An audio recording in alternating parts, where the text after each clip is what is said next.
Yellow Productions presents Things to do in Napa Valley. I'm Chris. I'm Dover. And today we're going to tell you things to do if you're visiting Napa. And the first thing we're going to show you is Sterling Vineyards. If you watch a lot of my videos, you'll know I like cable cars, and Sterling Vineyard is the only vineyard in the world that has a cable car. General admission is $32, and it includes the 3.5-minute cable car ride up to the top of the vineyard on a slightly rickety cable car. So I'll show you what it looks like as you're going up. The Sterling Vineyards tour is not so much a tour of a vineyard as much as it is of the wine production process.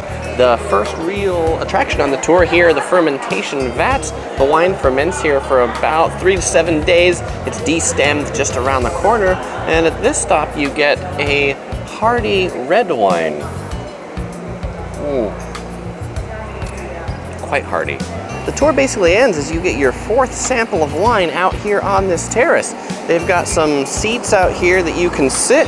You can take a load off. These are the free seats, or if you want to buy some charcuterie or things like that, then you can sit up there in the comfy seats and get out of the sun a little bit. But this is where you'll see the vineyards, probably the best view right here at the end of the tour. You can see expansive views of Napa down below. And of course, at the end of the tour, there's a wine shop where you can bring back some bottles of the wine if you really loved it. One of the things interesting about taking a wine tour is everybody's walking around with their wine glasses. It's sort of funny that everybody that you meet has a wine glass, and of course I got two. You can take these home when you're done. They're souvenirs. They've got little logos on the bottom, but I guess if you're like on an airplane, bring some styrofoam or something like that if you want to bring these back. I'm not sure how we're going to do it, and but I do feel like a star in front of this thing. Sterling Vineyards, you can only see the grapevines from above, but if you come across the street to Castello di Amoroso, you can actually come into the grapevine yards.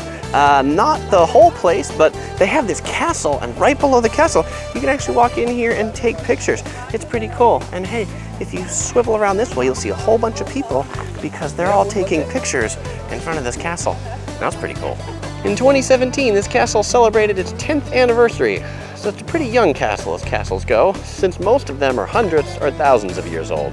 And if you like animals, to make it a complete castle experience, they've got a couple goats and a half dozen or so chickens. They have 2 types of admission, weekdays and weekends. The cheapest admission is $25 on a weekday.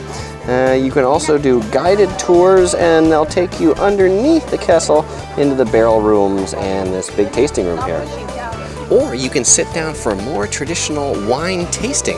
This is at the Domaine Carneros Winery, and here a flight of wines, they are specialized in sparkling wines, is $30. This wine right here, it's a demi-sec, barely sweet sparkling wine with aromas of orange blossom, citrus, baked pears, vanilla that complement a long, creamy finish. And we're coming up on our cheese plate we're getting right here.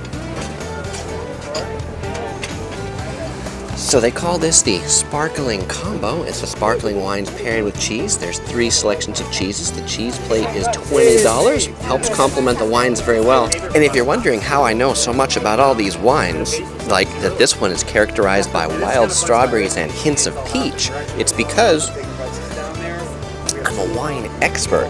And there's actually a little card they put in front of you that tells you all these things. And that's pretty neat. And it comes with a free couple complimentary chocolates right here too. If you like wine and you like trains and you like to eat and you like to do all those things at the same time, you can ride the Napa Valley Wine Train. And now you might be wondering, why am I standing in front of the Napa Valley United States Railway Post Office? It's because just over this way is actually the Napa Valley Wine Train Station. Leaves from here a couple times a day, and you can ride the train.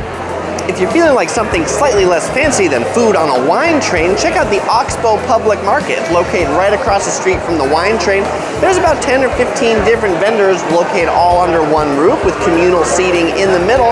This place was founded by the same person that founded the market at the ferry terminal in San Francisco.